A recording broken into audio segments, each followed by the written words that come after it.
Right, hello darlings. Let's dissect a tragedy, shall we? Because honestly, some places they don't deserve to exist. They are quite literally a personal affront to anyone with even a flicker of taste.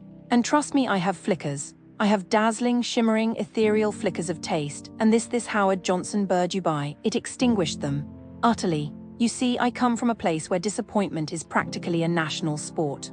Old Soviet lands, honey, it's in our blood. We understand grey, but this wasn't grey, it was aggressively beige. Beige bordering on offensive. And the expectation, oh the expectation.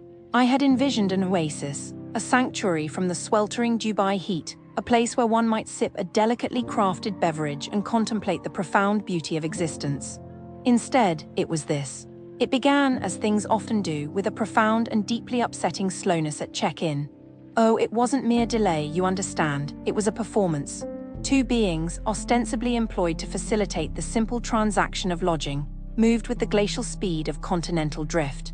One was assisting a departing soul, which is, fine, understandable. But to ignore my very presence, to not even acknowledge the exquisitely arranged fabrics I was wearing, cashmere, darling, always cashmere, was simply unforgivable. I dared to politely inquire if my check-in could be expedited, since my plans were naturally meticulously scheduled.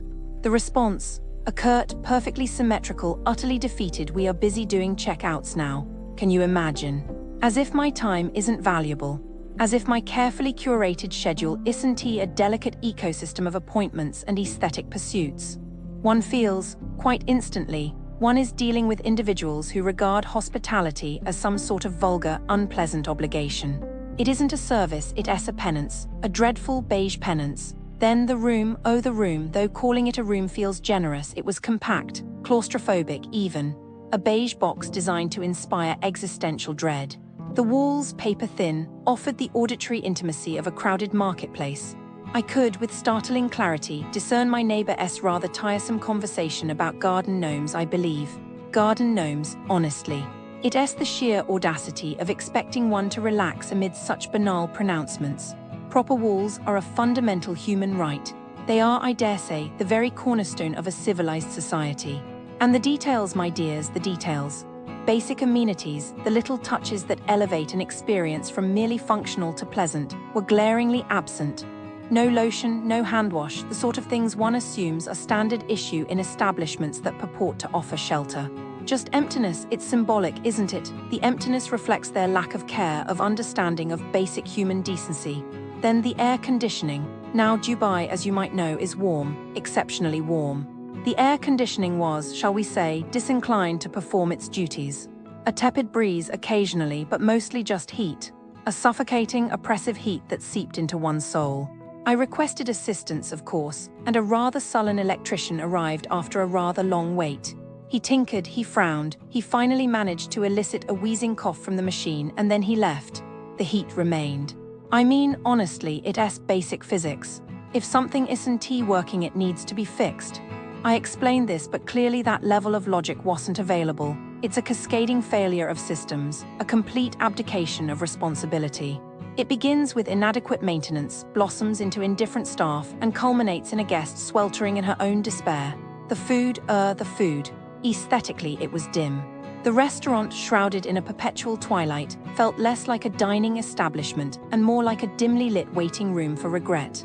The seafood buffet with its listless shrimp and suspiciously gray fish was an affront to both the palate and the eyes. And the waffles, oh, the waffles. Apparently they were in such high demand that one had to wait for a tiny, pathetic scrap. A miniature waffle, yearning for completion, just like my soul. The pool, adorably, was of a diminutive size. A paddling pool masquerading as a The businesses surrounding the Howard Johnson Bur Dubai, they're a bit of a letdown, honestly. It feels like a place where enthusiasm goes to quietly expire. A landscape painted in shades of just okay, and slightly disappointing after carefully examining the experiences of many visitors. A rather unsettling pattern emerges. It's not dramatic, not horrifying, but a pervasive sense of nickel and diming. general lack of genuine care. It's the type of place that makes you feel like a walking wallet and not a welcomed guest. Let's break down what's actually happening out there. Let's start with the shopping. BurJuman Mall, for example. It looks lovely, shimmering with promises of retail therapy. But, and this is a significant, but the parking situation is, to put it mildly, predatory. Many customers report spending more on parking than they did on actual purchases. Apparently, they lure you in with the promise of a convenient SALIC system, but then unleash a time-limited trap. 5 hours of shopping, spending over AED 1,500, and still getting stung with an AED 80 parking bill. It's a cruel joke, a little sting that ends the fun. It feels like they're actively discouraging you from enjoying your time. It leaves a bad taste, doesn't it? Like a perfectly good meal ruined by a fly. The mall management clearly doesn't value customer loyalty. It breaks my heart, the idea of someone feeling cheated after a family shopping trip. And it's not just parking. Inside, at the Vox Cinema, people recount encountering shockingly rude staff. Instances of staff flatly refusing to honor supposed discounts, then mocking customers when trying to rectify the situation. A security guard laughing while someone attempts to resolve a parking issue. That's not customer service. That's almost theatrical villainy. The car wash, apparently, running cars into paths they shouldn't be. Near misses with pedestrians. The prayer room gets praise, which is something. It's encouraging, though a little sad that a shopping mall's prayer room is the highlight for some. The mall's layout is described as bewildering, like a maze designed to keep you lost and spending. Toilets are dirty, elevators constantly out of order. It's a slow, creeping decline into entropy. And then there's the incident with a stolen wallet in a fitting room. The idea of having your belongings pilfered while trying on clothes. It sends a shiver down my spine. It feels unsafe. It's an atmosphere of petty annoyances, culminating in genuine security concerns.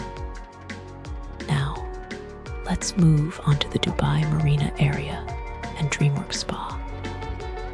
Ah, yes, the pursuit of relaxation, or in this case, the potential for a truly awful massage.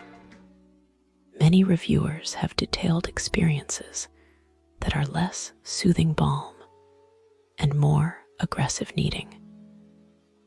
One person described receiving a massage that caused weeks of back pain. Weeks. It's not supposed to cause pain, is it? It's genuinely upsetting.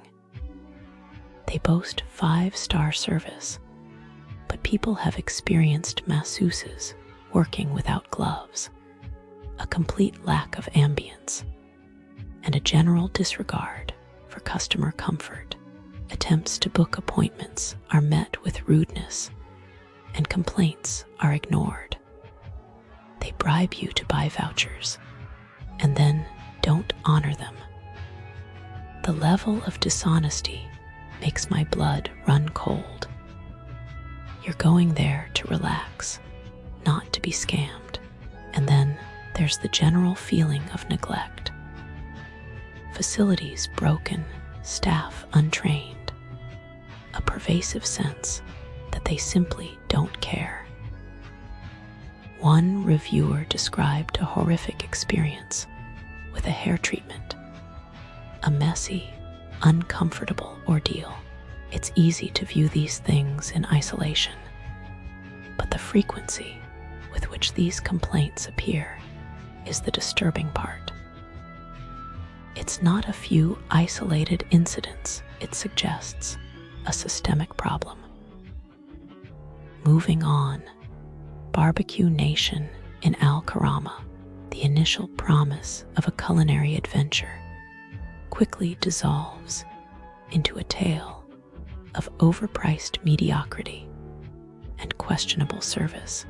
Many complain about the food quality declining, portions shrinking, and the overall value proposition becoming a joke.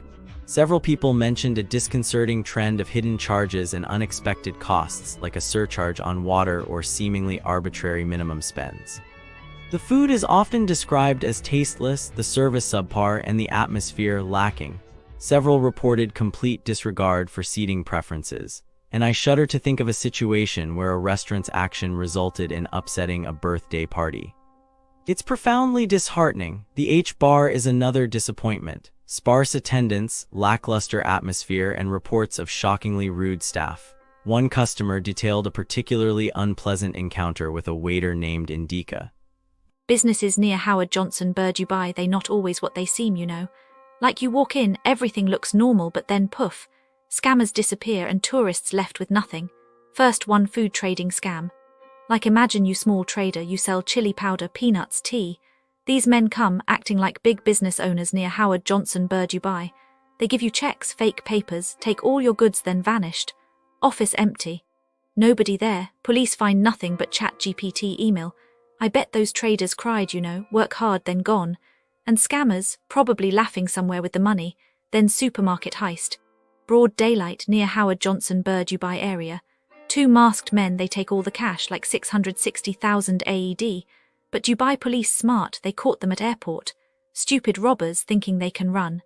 But still tourists in area, what if they inside when this happen? Scary, no? Last one brokerage firm scam. Big office, nice suits, cold calls to trick people.